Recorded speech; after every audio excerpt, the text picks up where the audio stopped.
Déjeme saludar a dos amigos de esta casa, de este espacio libre como el viento. Saludo con mucho gusto a el sensei Ramiro Padilla Tondo, quien acaba de regresar de Argentina y se reincorpora a las mesas de diálogo en este espacio libre como el viento. Te abrazo a la distancia, espero que muy pronto pueda ser personalmente ese abrazo, mi querido Ramiro. Qué bueno verte de regreso aquí en Sin Censura, más mesurado. Ahora que el presidente ha reconocido lo que escribes, ya veo que ni mentadas de madre, ni albures. Ya ahora resulta que eres blanca palomita, mijito. Pero bueno, así te recibimos con los brazos abiertos en Sin Censura, Ramiro. ¿Cómo estás, mi querido Vicente? Y a mi querido Manuel, un saludo. Aquí estamos de nuevo para echarle chingadazos en Sin Censura, porque pues andan bravas las perras por todos lados y pues ¿qué vamos a hacer? Tenemos que contestarles en la medida en la que se merecen, ¿no? Contento sobre todo porque pues obviamente conoce otras realidades. Ya saben ustedes que pues tengo muchos amigos en Argentina y pues a aprovechar, ¿no? Y conocer la realidad argentina también es una cosa extraordinaria que ya después estaremos elaborando acerca de algunas diferencias, sobre todo en los sistemas de gobierno, ¿no? Que es de lo que uno se da cuenta. Pero aquí, felices de estar, y sobre todo de estar con Manuel, que es muy, muy, muy buen analista, ¿no? Claro que sí, te agradezco, Ramiro. Recuerden, podemos no estar de acuerdo en todo lo que decimos y lo que escribimos, porque todos andamos por todos lados, aunque suene raro, todos andamos por todos lados. Y bueno, pues cada quien se hace responsable de lo que dice, de lo que hace, pero aquí en Sin Censura cabemos todos. Así como escucha a Ramiro, escucha al licenciado César Gutiérrez Pliego, acaba de escuchar a Paco Cruz, también le doy la bienvenida a Manuel Hernández Borboya, periodista, reportero en México de Actualidad RT y miembro de estas mesas de diálogo de Sin Censura. ¿Cómo estás, Manuel? Te saludo con mucho gusto, buenas tardes. Hola, ¿qué tal, Vicente? Un saludo para ti y también para el citado en las conferencias matutinas Ramiro Atondo, que pues ya se ha vuelto popular hasta en esos espacios de las conferencias matutinas y me da gusto volver a compartir micrófono con él después de su paso por Argentina. Así es, prometo no hacerlo pecar mucho para que, para que no se asuste el presidente. Diga, no, hombre, este está peor que el Serrano. A ver, déjenme, sin burla, por favor, este tema que voy a poner sobre la mesa, sin burla. Se destapó el saco de pus. Javier Lozano, ahora entiendo por qué anda junto a Paquita, perdón, a la Raki, a la Raki hitleriano. Ya le dio sus cátedras, sus clases de propaganda política para que se vaya a Puebla. Se destapa Javier Lozano, el cercano calderonista, el que en algún momento se cruzó al PRI para ser vocero de José Antonio Meade, ahora regresa al PAN y quiere ser gobernador en Puebla para el proceso electoral del 2024, quiere ser candidato, se destapa por el PAN para Puebla, Javier Lozano. Yo pregunto, ¿con qué ojos, mijo? ¿Cómo ves, mi querido Ramiro? Ya cualquier saco de pus le apuesta a las grandes alturas, que no se ha dado cuenta que el defender públicamente a García Luna, que no se ha dado cuenta que decir que Felipe Calderón es el mejor presidente en la historia de México, pues no cuadra, mi querido Ramiro. Pues, ¿qué podemos? Mira, vamos a elaborar. El padre de la desigualdad es Carlos Salinas de Gortari.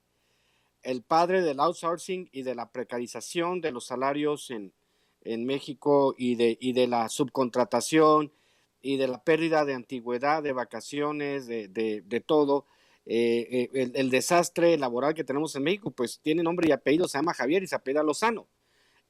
Obviamente está bien, qué bueno que desee ser gobernador de Puebla y ojalá salga él en una elección abierta en vez de ser plurinominal y estarle besando, cromándole el sable a varios personajes poderosos. Pues ojalá que se lance y de corazón yo sí deseo que él sea candidato en Puebla para ver si como ronca duerme, o si dura más de candidato que de vocero, no sé, o sea, siempre esta circunstancia, un personaje tan detestable que de hecho ha usufructuado esta figura detestable, le gusta caerle mal a la gente y obviamente pues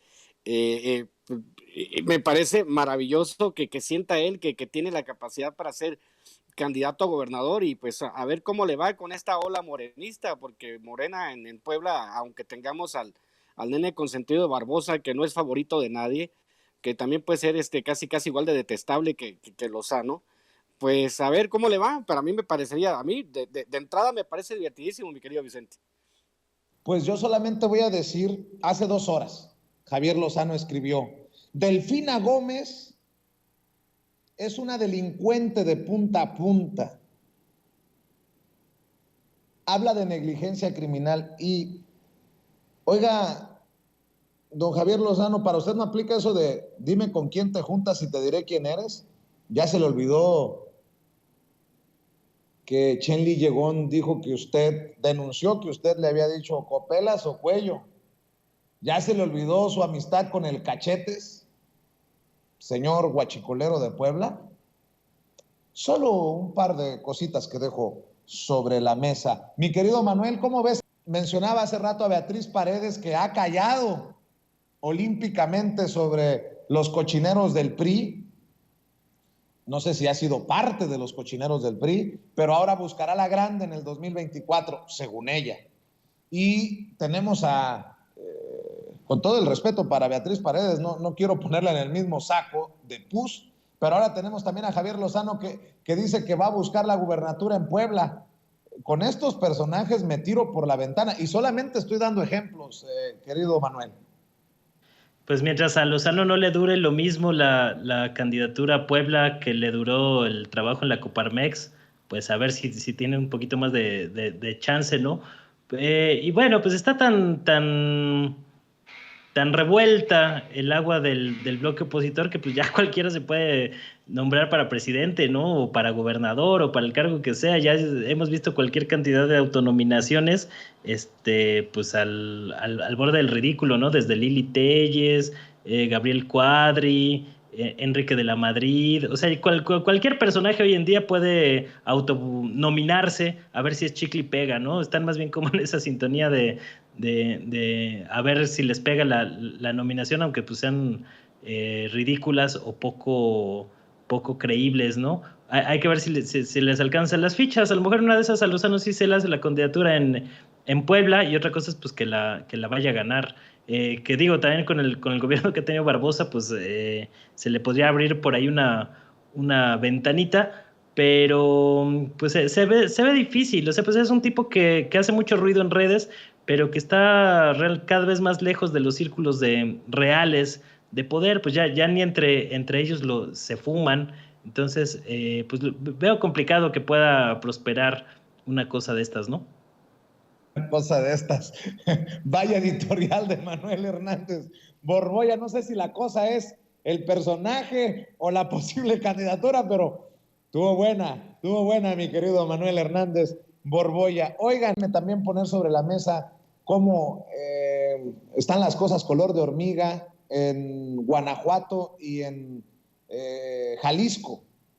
2 estados gobernados por la oposición. Jalisco, Enrique Alfaro de Movimiento Ciudadano, y Guanajuato de Diego Sinué del PAN. Y menciono estos personajes porque creo que también tenemos datos para poder analizar lo que está ocurriendo en estos estados. Movimiento Ciudadano y el PAN son partidos que han estado golpeando duramente al presidente o han intentado golpear al presidente con el tema de la inseguridad y con el tema de la presunta militarización del país. Pero no los veo alzados pidiendo respuestas de lo que está ocurriendo en Jalisco o en Guanajuato. Y por eso, precisamente, vamos a escuchar a Enrique Alfaro pronunciarse sobre esta jornada violenta en Jalisco y ya después le cuento lo que tengo de Diego Sinué. Échalo, César. Buenos días, estamos reunidos el día de hoy en la Mesa de Seguridad del Estado. Hoy con la presencia de la presidenta municipal y los presidentes municipales del área metropolitana de Guadalajara, después de que nuestra ciudad vivió una noche dura, dolorosa, en donde actos de quienes nos han quitado la paz y la tranquilidad nos volvieron a lastimar. Sabemos que fueron horas difíciles de incertidumbre, pero queremos hoy, como lo hicimos desde ayer, desde el primer momento, informarle a los jaliscienses sobre lo que ha sucedido y lo que estamos haciendo en este momento, particularmente explicar que lo de ayer fue producto de un operativo que fuerzas federales realizaron en el municipio de Ixtlahuacán del Río para enfrentar a grupos de la delincuencia organizada que a su vez como reacción intentaron bloquear las salidas de la ciudad para evitar que los refuerzos pudieran llegar a este punto. Estos actos generaron quemas de 3 camiones, de 2 vehículos particulares, de un camión de refrescos y de una tienda de autoservicios en el área metropolitana de Guadalajara y adicionalmente en Ixtlahuacán, en los ingresos de Ixtlahuacán, 7 vehículos también quemados. Afortunadamente, en la quema de estos vehículos no hubo pérdidas de vidas, solamente las pérdidas materiales, pero por supuesto que este tipo de actos, incluso también tiraron algunos ponchallantas, unos clavos en estas salidas de la ciudad, pues por supuesto que generaron una profunda preocupación. Afortunadamente, insisto, por estos hechos no hay pérdidas de vidas humanas y la información preliminar del operativo que se realizó en Ixtlahuacán del Río es que hubo 5 detenidos, un delincuente abatido, un presunto delincuente abatido, 9 vehículos y un vehículo de estos que se conocen como monstruos de blindaje artesanal, 31 armas largas decomisadas, 4 ametralladoras y un arma corta, algunos explosivos, y es un operativo del cual las autoridades federales darán más adelante la información. Es un operativo que coordinó el Ejército Mexicano y que lo que nos toca a nosotros en esta mesa es estar concentrados y en comunicación y coordinación permanente para garantizar que nuestra ciudad esté bien cuidada. Tenemos ya instalada el día de hoy esta mesa en sesión. Nada más pregunto, por lo que está informando hace rato el gobernador de Jalisco,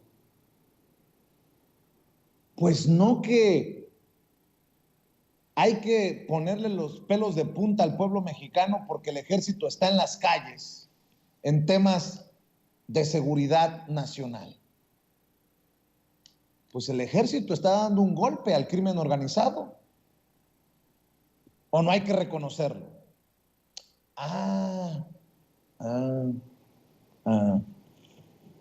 Es que yo soy palero del gobierno, ¿verdad? Sí, se me había olvidado. Es que yo soy el palero del gobierno y no, así no va la cosa. ¿Qué me dice de Guanajuato? En Guanajuato, mientras estaba en la peda, en la fiesta, ¿qué digo? En la reunión, Diego Sinué Rodríguez, el gobernador actual de Guanajuato, con los exgobernadores del PAN, ardía Troya o ardía Guanajuato. Mientras Guanajuato veía cómo el crimen organizado incendiaba vehículos y ponía las cosas color de hormiga, Diego Sinué escribía en Twitter: tuve la oportunidad de dialogar con los exgobernadores que en los últimos 30 años hemos trabajado junto con los guanajuatenses en la transformación del Estado. Recordamos cómo Guanajuato era agrícola, éramos de los 10 estados más pobres del país y el último lugar en educación superior. Mientras eso platicaban gobernador y exgobernadores del PAN en Guanajuato, afuera la realidad les recordaba que Guanajuato es uno de los estados, o tal vez el más violento de nuestro país. ¿Cómo son las cosas, no? Mientras se reunían Juan Carlos Romero Hicks, Vicente Fox, Miguel Márquez con Diego Sinué, mientras se tomaban la foto, afuera en las calles, el pueblo con el Jesús en la boca. Después escribió: quiero compartirles que me encuentro en atención permanente a los incendios provocados en distintos puntos del estado y he girado instrucciones a las instituciones de reforzar la seguridad y operativos en coordinación permanente con los municipios. Al momento no hay lesionados. Mi querido Ramiro Padilla Tondo, mi querido Manuel Hernández Borbolla, en ese contexto, ¿cómo ven a los que hacen politiquería hacia Andrés Manuel López Obrador, pero que seguramente no les reclamarán: oye, cabrón, mientras ustedes estaban en la peda, se les caía el mundo afuera? Oye, esos de Movimiento Ciudadano que hablan de militarización, no me imagino que les ha de haber dado chorro con el reporte que dio Enrique Alfaro diciendo que el ejército mexicano fue el responsable de ese operativo en donde hubo detenidos, abatidos, decomisos. Mi querido Ramiro, escucho tu opinión primero. Vamos a explicarlo porque parecería que no han entendido esta parte que es muy importante, que de honorable la Policía Federal a través de la historia en México no ha tenido nada. Vamos, un encargado de la seguridad nacional está en la cárcel y el único que no está en el bote indiciado de ese cartel que fundó Felipe Calderón, pues es Felipe Calderón. Entonces, la idea esta de que ahora se tiren al piso por el Ejército y la Guardia Nacional, pues señores, ¿qué opciones tenemos? Cuando tenemos una amplísima y alta corrupción en las policías municipales y estatales, y quizá también ya en lo que se llama Policía Federal, o se llamaba, o no sé si exista todavía, que lo cambiaron por la Guardia Nacional, pero el grado de corrupción era altísimo. No puede haber crimen organizado sin la complicidad del Estado, de los estados, y sin la complicidad de los municipios. Y la prueba clara es que cuando tú tienes complicidad, los carteles pueden ejecutar este tipo de acciones y no le puedes echar la culpa al gobierno federal porque pues tú como autoridad estatal pediste que votaran por ti y que le resolvieras. César Gutiérrez lo ha explicado, los crímenes de fuero común son de acá y los crímenes de fuero federal son de acá, ¿no? O sea, obviamente hay una diferencia grandísima. Es tu estado, tú tienes que controlar tu estado. Y si tú no controlas tu estado, es porque o tienes complicidad o eres simplemente incapaz. Vicente, en ambos casos hay que recordar, no sé si se irá, me pueden refrescar la memoria, si se irá el fiscal incómodo en Guanajuato, al que no quisieron remover, aquel que liberó por un tecnicismo a la familia del Marro, por ejemplo, ¿no? Y todo lo que ha hecho Alfaro, que lo que no comulgue con su narrativa, pues simplemente lo escupe, lo vomita. Entonces, obviamente estamos ante una circunstancia en la cual el Ejército y la Guardia Nacional tienen que hacer lo que tienen que hacer. Al final de cuentas, alguien tiene que garantizar. La oposición no quiere que nadie garantice, la oposición quisiera que se descompusiera más el país, para decir, ahí está, nosotros gobernamos mejor. Ustedes no gobernaron mejor jamás. Lo único que hicieron fue, mientras hacían negocios al amparo del poder, que los mexicanos nos matáramos entre nosotros. ¿Qué quieren ahora a estas alturas de la vida, a esta imbecilidad, digamos, colectiva de la que padece la oposición? ¿Qué quieren? ¿Oponerse nomás porque sí? El presidente tiene que gobernar, y si tiene que gobernar con decretazos, lo va a hacer, porque obviamente él sabe que hay una estrategia de no dejarle pasar nada. ¿Para qué? Para que el país se caiga en pedazos, porque a ellos no les interesa la población. Hay que recordar el audio de Alito, en donde dice que ellos no apoyarán ninguna medida que beneficie al pueblo de México, que es un acto fallido, como decía Freud, ¿no? Entonces, igual, los gobernadores de Guanajuato y los gobernadores de Jalisco, pues si fuesen inteligentes,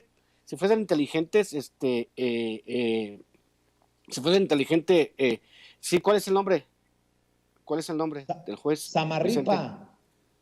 Ese Samarripa. Es que no te escuché. Esta parte donde nosotros entendemos que ya se acabó este asunto y la dinámica de poder tiene que cambiar. Y una parte de la dinámica de poder tiene que cambiar es, digamos, la connivencia o la complicidad de los gobiernos estatales con el crimen organizado. Son gobernadores débiles porque no pueden controlar sus estados.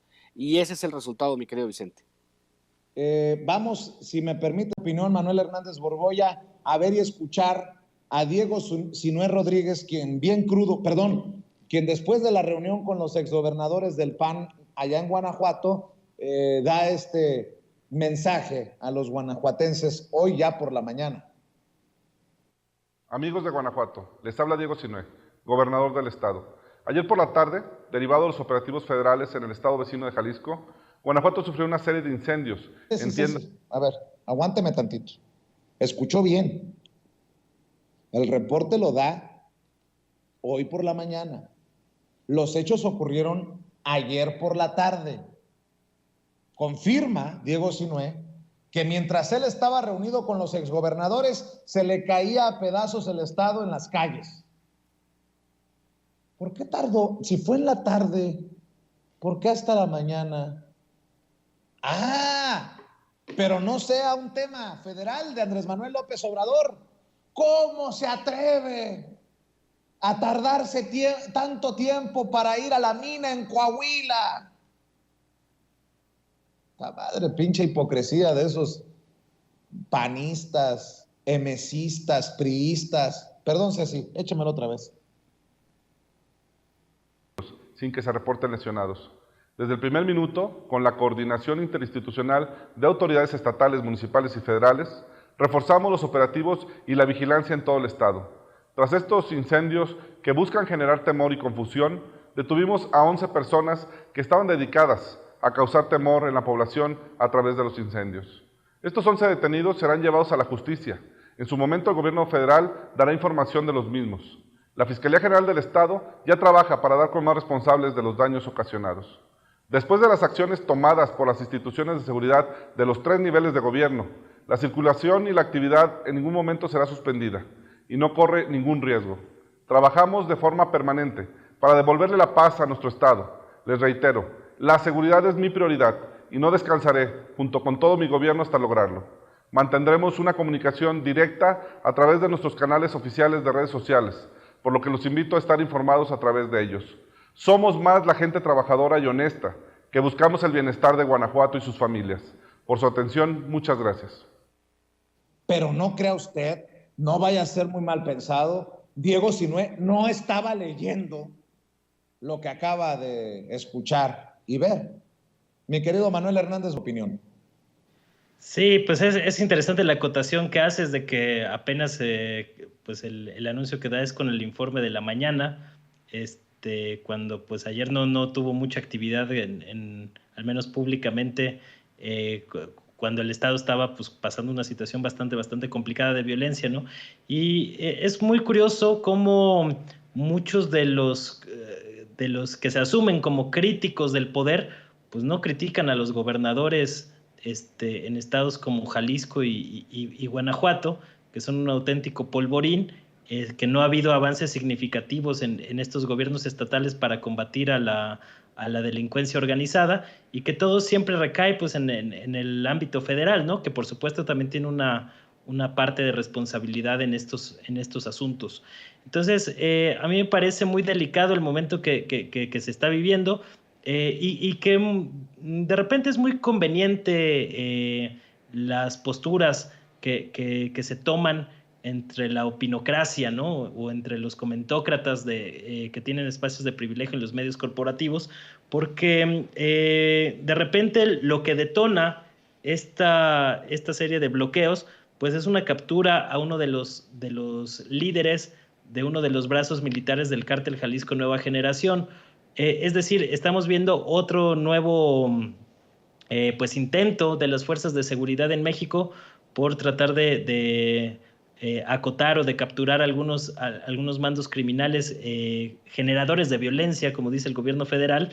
Y esto pues de repente va en contra de la narrativa que tratan de imponer en medios de comunicación, del criticar todo el tiempo la política de los abrazos, no balazos, ¿no? Es decir, cuando hay capturas de este tipo que detonan ciertos fenómenos, pasan ahí como desapercibidos o comentados muy por encimita dentro de los grandes medios corporativos, precisamente porque les daña esta narrativa que han tratado de construir, o esta otra de que López Obrador estaba asociado o aliado a los cárteles de la droga, ¿no? Entonces, pues mucho del tratamiento mediático que vemos de estos temas, pues tiene evidentemente fines políticos. Por eso es muy difícil discutir algunos temas como esta polémica medida de López Obrador de pasar el mando de de la Guardia Nacional a la Sedena, que yo en lo personal creo que es un error tratar de definir este asunto a través de un decreto, saltándose al Congreso, porque puede sembrar un antecedente muy peligroso hacia el futuro, y creo que más allá de la parálisis legislativa que está existiendo actualmente, que ya vimos que el bloque opositor está en su dimensión de la realidad, ellos no quieren saber nada de discutir o aprobar las reformas que el país necesita, pero yo creo que pues se le debería de pasar la factura precisamente en el Congreso, dar la lucha, bombardearlos con iniciativas que van a rechazar y pues desde el bloque oficialista tratar de construir la narrativa de que pues es por este atorón del bloque opositor que no se puede profundizar en el proyecto de transformación que está proponiendo López Obrador, ¿no? Me parecería una estrategia más hábil, más adecuada para dirimir este asunto, porque el ya llegar al absurdo de decir que la Guardia Civil, que la Guardia Nacional va a seguir siendo civil aunque esté dentro del mando de la Sedena, me parece también un absurdo del presidente López Obrador, ¿no? Como absurdo también me parecen los señalamientos que hemos visto de los comentaristas predilectos de la derecha, acusándolo de dictador, de golpe de Estado. Es como el quinto golpe de Estado que acusan en lo que va del sexenio, pues por cosas que ni siquiera todavía se concretan, ¿no? Entonces, es muy delicado que la discusión de estos temas públicos, que deberían de tratarse con toda la seriedad posible, se utilicen de manera tan a la ligera, pues con una clara agenda política que pues es llevar la contra a costa de lo que sea, y que al mismo tiempo pues callan muy plácida o cómodamente cuando el conflicto involucra también a gobernadores opositores como Enrique Alfaro y Sinué en Guanajuato, ¿no? Entonces, son temas complicados que no tienen una solución fácil, pero que por lo mismo pues ameritan elevar el nivel del debate, creo yo. Precisamente porque no está de acuerdo en opiniones. Por ejemplo, no necesariamente comparto lo que dice Manuel Hernández Borboya, es que he buscado otras opiniones sobre este tema y rescato parte de lo que conversaron Epigmenio Ibarra, Ciro Gómez Leiva y uno de los achichincles de Ciro en el programa de Radio Fórmula. Y entiendo lo que dice Manuel Hernández Borboya desde una crítica constructiva que nunca será al nivel de Ciro Gómez Leiva, creo yo, quien terminó saliendo a defender a Felipe Calderón. Dice Epigmenio Ibarra que en este tema de los militares y de la Guardia Nacional bajo el mando del Ejército hay una diferencia entre Enrique Peña Nieto, Felipe Calderón y Andrés Manuel López Obrador. Escuchemos, por favor. Las disculpas, ojalá la próxima semana podamos ver ese fragmento de tu documental, cuando el actual secretario de la Defensa, el general Sandoval, dice: nos equivocamos, algo así como nos equivocamos en el uso de la fuerza. Recordabas un capítulo que de alguna manera detonó en este programa hace 5 años. Este es de abril del 16. Del 16, hace 6 años, aquellas imágenes que estaban en redes sociales que nosotros recuperamos, donde unos soldados estaban torturando, soldados hombres y mujeres. Ahí está la imagen, esa imagen. Son mujeres del ejército, Ciro. Estaban torturando a una persona en un poblado de Guerrero. Y en un primer momento reaccionó el ejército cuestionando la difusión. Luego la reconocieron, anunciaron sanciones, sancionaron y hubo una disculpa. Fue una cosa en el campo Marte. Pues muy impresionante, porque el secretario de la Defensa Nacional, entonces el general Cienfuegos, llama a todos, Ciro, a todos los militares, en cada una de las divisiones en el país, de los batallones. Manda a llamar a la ciudad. Transmite, además, en video, a un total de 30,000 militares de todas sus jerarquías desde el campo militar número 1, precisamente para pedir disculpas por esto. Porque esto no es el ejército mexicano, y es una y otra vez esta idea de, pues sí, es un error, nos disculpamos, pidió disculpas, y me parece que es la más importante que ha dado sobre un masivamente hecho, sobre un hecho que sobre tiene que ver. Aquel hecho. Sí, aquí está, mira, ahí está. Sí. Ahora, 2016. Es abril, domingo 17 de abril. La pared 2016. de Tabicón de atrás. Sí, eso es una referencia, es una referencia visual al menos, a otro hecho terrible, Tlatlaya. Tlatlaya, claro. Un fusilamiento masivo. Sí. Entonces, sí hubo crímenes, sí el despliegue de la fuerza provocó que la población quedara entre dos fuegos. Y sí hubo muchos daños colaterales, aceptados por el mando, incluso. Hoy eso se ha reducido sustantivamente y hay que seguir haciéndolo. Hay una diferencia entre Peña, Calderón y López Obrador. López Obrador ejerce directa y enérgicamente el mando sobre la Fuerza Armada. ¿Calderón no lo hacía? No, no lo hacía. No, se vestía de militar, pero no controlaba, no tenía la supervisión directa y continua de la Fuerza Armada como lo hace López Obrador. ¿Por qué? Porque si lo hubiera tenido, o sea, si lo tuvo era un pésimo general, ya lo hemos hablado. Pero la verdad, esto que estamos viviendo hoy es inédito. Como en muchos sentidos estamos viendo cosas inéditas. La tarea es compleja, sí. La discusión debe continuar y el debate debe continuar, y yo saludo que colectivos como Seguridad Sin Guerra se pronuncien. Difiero con ellos en este caso, cuando en muchos sentidos he estado de acuerdo. Y creo que hoy, ante la situación del país, hay que fortalecer la Guardia Nacional y asegurar su vida, como fue durante el siglo pasado, en el siglo XIX, un tiempo importante, la Guardia Nacional bastión en la defensa. Ahí están las declaraciones de Pigmenio Ibarra en el programa de Ciro Gómez Leiva. Solo por si estaban con el pendiente Manuel Hernández Borbolla y el querido Ramiro Padilla Tondo, Diego Luna dejó su Star Wars, la Guerra de las Galaxias, y bajó entre los terrícolas y mortales a escribir y pronunciarse con un comunicado en redes sociales. Esto es, Diego Luna es otro ciudadano, tiene todo el derecho de expresarse, pero ojalá que no sea la farandulización de un tema tan importante como este, que nos puede confrontar en opiniones, por ejemplo, a Manuel Hernández Borbolla con su servidor. Yo no estoy de acuerdo, respeto mucho a Manuel, yo no estoy de acuerdo, pero de ahí a esto de Diego Luna, lo saco porque el propio Pigmenio lo mencionó. Dice Diego Luna, aquí el comunicado de Seguridad Sin Guerra: se debe impedir el golpe de Andrés Manuel López Obrador a la Constitución. Ya salieron igual que Denise Dresser, hombre. Golpe de Estado, no sé qué. Por años la expansión militar ha sido una decisión inconstitucional. La guerra de Felipe Calderón, la ley de seguridad interior de Enrique Peña Nieto, toda participación de las Fuerzas Armadas en tareas de seguridad pública en los hechos o en la ley es violatoria de la Constitución. Pero ni Calderón o Peña se atrevieron a lo que ha hecho y anunciado López Obrador. O sea, es peor López Obrador que Peña Nieto y Calderón, de acuerdo a estos cabrones. Con mucho respeto, con mucho respeto. Con el silencio cada vez más insoportable de la Suprema Corte de Justicia de la Nación, el presidente ha militarizado la Guardia Nacional Civil, que está en la Constitución, como lo quería antes de que el Congreso de la Unión se la negara en febrero de 2019.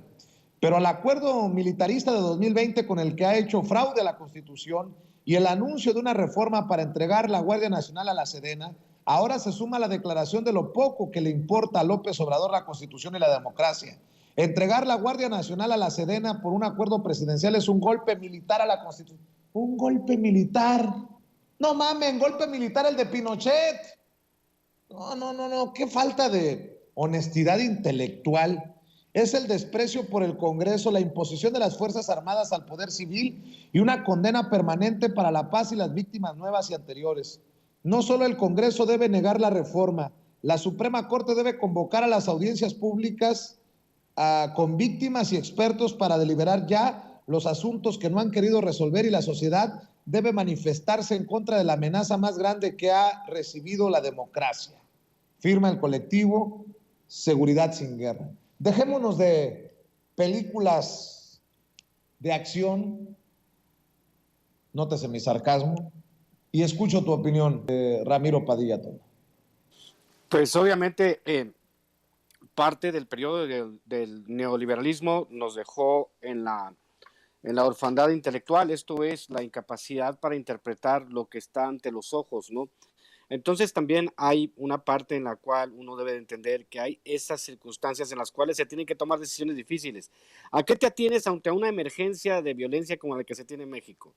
A tratar de trabajar y cosechar los frutos de crear una fuerza civil a 20 años. O sea, ¿a qué apuesta la oposición al hablar de eso? También hay que entender que pues esa es una de las atribuciones del presidente, es emitir decretos, porque pues para eso le dimos el poder, para que gobierne y tome decisiones en nombre de nosotros. Para eso son las autoridades, por eso el principio de autoridad es que alguien lo pones a gobernar y él determina con base a la información que se le provee en las reuniones de seguridad que tiene cada mañana, porque tienen reuniones de seguridad diarias. Él tiene que interpretar, analizar y tomar decisiones con base a la información que tiene en estas reuniones matutinas. Ahora se habla de una tercera división. La tercera división tenemos la Fuerza Aérea, tenemos el Ejército y obviamente vamos a tener una tercera rama que es la Guardia Nacional. Ahora vamos a ver el asunto de las estructuras. ¿Tú permitirías que esa estructura civil que ha sido corrupta por siempre siguiera en manos de alguien? Porque esto no es un asunto a corto plazo, también lo tienen que entender. No es un asunto a corto plazo, es un asunto a largo plazo. Si tú lo metes a una estructura jerárquica como el Ejército para que supervise y controle la Guardia Nacional, pues es menos posibilidad de que los efectivos de la Guardia Nacional se corrompan. Si tú lo dejas y por alguna circunstancia entra un presidente al que no le interese, se corrompe totalmente si no hay una estructura jerárquica y rígida que tome decisiones en la Guardia Nacional. Es simplemente que se está apostando a largo plazo. No todo lo que hace el presidente tiene que tener una repercusión el día de mañana. Tenemos que entender que se tiene que sembrar para el futuro y tenemos que entender también que no todo es cortoplacismo. Obviamente que se tiren al piso y que digan lo que quieran, porque ellos ya tuvieron el poder, que manden a sus esbirros a decir militarización y la chingada, pues es asunto de ellos. Pero lo que tiene que hacer el presidente es obviamente construir la estructura para que se pacifique el país. Y si tiene que meterlo la Secretaría de la Defensa Nacional, pues para mí está bien. Yo no sé de dónde hablan que la militarización, se está militarizando el ejército, dijo tu amigo Ferriz, no, Vicente, se está militarizando el ejército. O sea, que es esta clase digamos, de analfabetismo funcional que ejerce mucha gente que no entiende que obviamente son trabajos a largo plazo que se tienen que hacer a largo plazo, porque tenemos que sembrar las estructuras para que en un futuro volvamos a 8 crímenes violentos por cada 100,000 habitantes, que era lo que teníamos antes de que llegara Felipe Calderón y que se dispararon con él al grado de que yo creo que eran más de 50 crímenes por cada 100,000 habitantes, por ejemplo, en Ciudad Juárez, que se convirtió en uno de los lugares más violentos del país. O sea, señores, este es un trabajo a largo plazo, no es un trabajo de que se vaya a resolver, vaya a ver los resultados en 6 meses. Y parte de eso es asegurar que las estructuras de mando, las estructuras de poder estén en las manos adecuadas, no en las manos equivocadas. Recuerdo de nuevo, la seguridad pública del país estaba en manos de un güey que estaba aliado con un narcotraficante, con un cartel que está en la cárcel, y todo su círculo de seguridad estaba trabajando y todos están en el bote huidos, menos Calderón. Entonces, ¿qué queremos? Queremos que haya una estructura que impida que este tipo de circunstancias sucedan, mi querido Vicente. Estoy nuevamente contigo y te escucho. Y creo que no ofendo a nadie ni le faltamos a la verdad con la aclaración que hemos hecho, que podemos no estar de acuerdo, querido Manuel, nada más para aclarar, ¿no? Sí, no tenemos que estar de acuerdo siempre. Aquí sí, yo estoy en desacuerdo en este asunto. Me parece que un decreto no puede estar por encima de la Constitución, y el artículo 21 de la Constitución dice muy claramente, voy a leer: las instituciones de seguridad pública, incluyendo la Guardia Nacional, serán de carácter civil.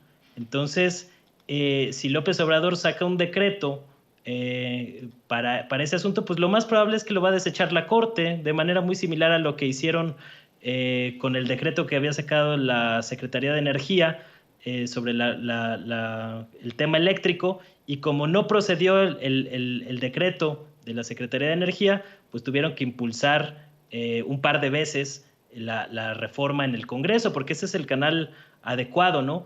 A mí no me parece correcto que López Obrador esté buscando esta vía, porque puede sentar un antecedente muy peligroso para el futuro. ¿Qué va a pasar si próximos presidentes en un futuro deciden igual gobernar a decretazos? Puede ser un asunto muy, muy peligroso, ¿no? Yo estoy de acuerdo en que la parálisis que tiene la oposición en el Congreso pues está dificultando muchas cosas, pero precisamente por eso hay que dar el debate ahí, en el Congreso, y que asuma el costo político la oposición de esta parálisis, y que lo vean reflejado en las elecciones y en el 2024, que lo vean de manera muy contundente, para que entonces sí, si le alcanzan los votos a la 4T, pues ya puede implementar los cambios que se necesitan en el Congreso, pero por la vía institucional. Esto de saltarse la tranca a mí me parece que nos deja en un lugar muy peligroso y que da pie a que los críticos de López Obrador, que no saben usar muchas veces esta terminología política, y que acusan golpe militar, digo, es que es como para carcajearse, ¿no? Que un colectivo que esté abordando estos temas hable de un golpe militar. Bueno, pues es de carcajada. O sea, estamos mal por varios lados en este asunto, siento yo, y creo que por eso se necesita una discusión seria sobre estos términos, ¿no? Y el hecho de que yo lo que sí simplemente no puedo comprar es este asunto de que pasando a un mando militar, la Guardia Nacional va a estar protegida de la corrupción. Es decir, que nunca ha habido corrupción en el Ejército. Ya se nos olvidaron atrocidades como las de personajes oscuros como Acosta Chaparro, Cienfuegos, Galván, etcétera, etcétera. Es decir, a mí me parece que es todavía un escenario más peligroso dejar a la Guardia Nacional al mando de una autoridad militar, que tienen un rango discrecional mucho mayor a la hora de tomar decisiones, y lo hemos visto con el caso Ayotzinapa, como hasta este año los familiares de las víctimas de Ayotzinapa reconocían que el ejército pues no había cooperado para esclarecer el caso de la desaparición de los 43, por toda la serie de intereses que sigue existiendo dentro del ejército. Entonces, es más peligroso. Es decir, así como se puede corromper la Guardia Nacional si llega un mando corrupto como García Luna, pues también se puede corromper la Guardia Nacional si está dentro del ejército, y como el próximo secretario de la Defensa, pues entra un corruptazo como los que ya nos hemos soplado aquí en varias ocasiones, varios sexenios, ¿no? Entonces, me parece un falso argumento el que está esgrimiendo el presidente, y choca con estos otros falsos argumentos del bloque opositor, ¿no? Entonces, yo aquí sí no coincido, y creo que tanto del oficialismo como del bloque opositor, pues traen la brújula un poco errática en este asunto. Manuel, ¿en dónde te ven, en dónde te escuchan las personas que así lo consideren en tus trincheras? Pues estamos en el canal de YouTube, en Manuel Hernández Borbolla, igual en la página de Facebook, Manuel Hernández Borbolla Periodista, y en Twitter, que ahí estoy, digamos, de tiempo completo, en @ManuelHBorbolla, para comentar y algunos otros temas de carácter también internacional, que de repente traemos la mira puesta en asuntos de geopolítica, política interna y demás. Un gusto compartir mesa contigo, Vicente, a pesar de nuestros desacuerdos, que no siempre tenemos que estar de acuerdo en lo mismo, y también con Ramiro, que me da gusto tenerlo de vuelta por acá, después de la gira por el Cono Sur. Y prepárate, Manuel, porque van a decir, ahí está, confirmado, Vicente Serrano está generando el golpeteo contra el presidente Andrés Manuel López Obrador. Pues no, carajo. Yo no le digo a Manuel qué es lo que tiene que decir o pensar, como tampoco le digo a Ramiro, y Ramiro ha hecho una defensa precisamente de la estrategia del presidente Andrés Manuel López Obrador. Así que no se desgasten y síganle echando ganitas a esas campañas contra Sin Censura. Querido Ramiro, qué bueno que estás de regreso. Hay que invitar a la gente. Comparte la información para que te respalden. Pues ya saben, @Chairo Ilustrado, @Ramiro Atondo. Pues seguimos vendiendo los libros, tenemos packs, pero no como los de las diputadas, tenemos packs de verdad. Tenemos packs de 2 libros, de 3 libros, de 4 libros. En mi página de autor, Ramiro Padilla Tondo, me pueden buscar, pueden mandar mensaje.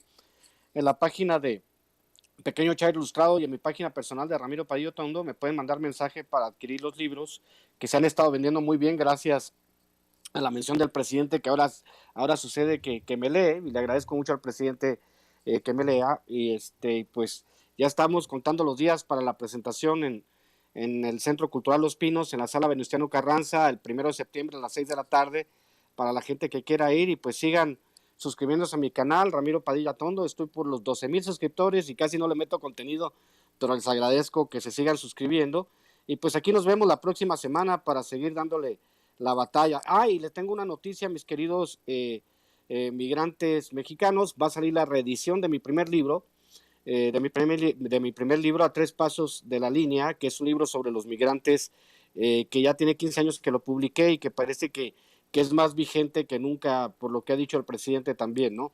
Entonces hoy hablé con mi editor y pues sacaremos 2 libros de cuentos, el de los rituales, y sacaremos el libro de los migrantes a 3 pasos de la línea, así que esperen noticias, y muchas gracias a la comunidad migrante de Estados Unidos que siempre nos apoya, y estamos con todo. Nos vemos, Vicente. Abrazo, Manuel, y a seguir con estos debates, que es muy interesante, ¿no? De eso se trata, porque obviamente mucha gente en la derecha no sabe debatir, solo puros gritos y sombrerazos, y se trata de contrastar puntos de vista para que la gente pueda entender de qué se trata el asunto. Siempre es bienvenido el debate. Mi querido Manuel, mi querido Vicente, buenas tardes. Claro que sí, te mando un abrazo. Ramiro Padilla Tondo, Manuel Hernández Borboya. Nos vemos pronto en otra mesa de diálogo aquí en Sin Censura.